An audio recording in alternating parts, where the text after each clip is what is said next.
A guide to creating personas. Personas are semi-fictional profiles or characters that you create to represent your typical or even ideal buyer, customer or user of your product or service. Undertaking persona analysis and developing personas for your business will help you understand your target prospects and customers, helping you hone your sales and marketing efforts, inform your customer service activities, and influence your product development. Personas are therefore an important tool when developing both your customer acquisition and retention strategies. Your personas should be based on research into your audience. That can be anything from in-depth market research, to customer feedback, data and interviews, to insights and observations from the customer-facing teams in your business. Gather together as much information and insight into your buyers, customers and users as you can before sitting down to create your personas. You will need to decide which personas you are going to create. You want to boil down your core buyers or customers into as few personas as possible in order to have focus. Remember, personas are generalized representations and you do not need a new persona for every nuance across your customer types. For each persona, you will create a one-page profile, completing a template that includes demographics, behaviors, needs and aspirations. We'll create a persona in this video for a Chief Marketing Officer. Keep in mind your Chief Marketing Officer may be a completely different persona to the one we make, as it'll depend on your industry or sector. Let's begin with demographics. Give your persona a name, age, gender and photo. Next, decide their education level, knowledge level of your company products or services, and their influence within their own organisation. Provide a short background to the persona, explaining where they came from and their previous experience.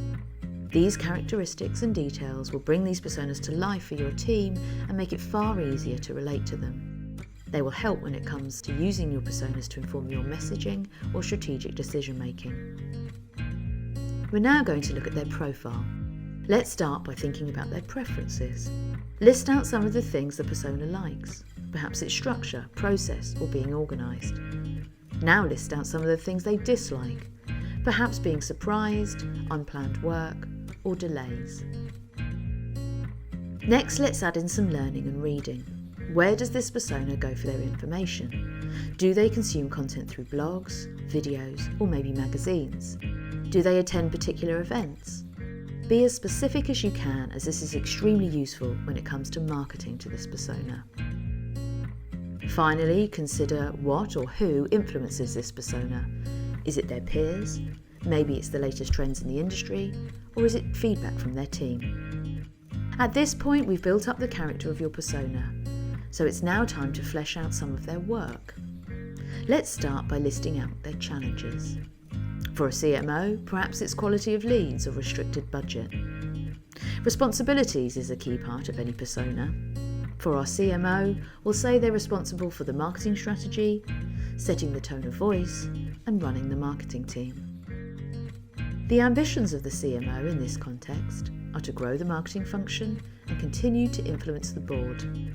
We'll also add an ambition around increasing lead generation to give them a hard metric. To round up, let's look at pain points. What are the areas of their professional life that annoy them, cause problems and get in the way of them achieving their goals? It might be something like team underperformance or access to data. As a final point, it's also useful to list the features this persona would use in your product or service. This will help highlight which areas of your product or service are most important to them. We have completed our persona for a Chief Marketing Officer. This should now be stored alongside your other personas. Remember, you don't want to create too many. This is an exercise to help everyone in the business understand your core buyers, customers or users, and too many personas will make them hard to remember and difficult to be focused. It's well worth going through the exercise of creating personas. They can aid with strategic decision making, help give context to your team members, and be a great tool when shaping your sales and marketing messaging.